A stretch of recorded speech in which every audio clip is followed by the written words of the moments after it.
Il y a quelqu'un qui m'a dit comme ça aujourd'hui, le festival des alliés, ça veut dire quoi? Je dis dans alliés, il y a alliance.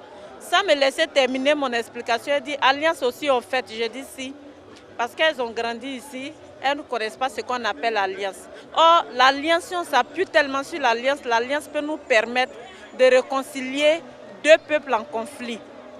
Parce que seule l'alliance, dans le temps de nos parents, quand vous êtes alliés comme ça, l'allié vient intervenir dans les situations graves.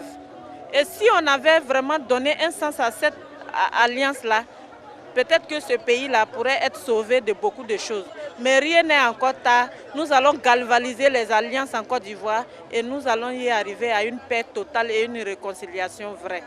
Au terme des festivités, le président de l'ONG WAFI, M. Sidibé Boloba, a réitéré une fois de plus le bien fondé de la manifestation du FECA. Je pense que vous avez vu une diversité culturelle. Nous avons voulu que cette année, que ce soit mis au devant la culture Dan et la culture Sénoufo. Mais ce n'est pas seulement les deux alliés. À travers le festival, nous avons vu d'autres alliés qui sont venus avec des danses, notamment les Brons de l'Est.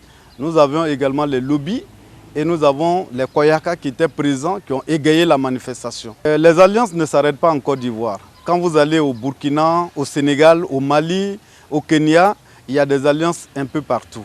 Et vous voyez, il y a un écrivain rwandais qui a dit « Si les alliances interethniques existaient entre les Hutus et les Tutsis, certainement il n'y aurait pas eu de génocide au Rwanda. » Et ça veut dire qu'ici, il faut que nous apprenions à tisser des alliances interethniques au-delà des frontières de Côte d'Ivoire, entre certaines ethnies comme les Hutus et les Tutsis, qui dorénavant ne doivent plus jamais se toucher.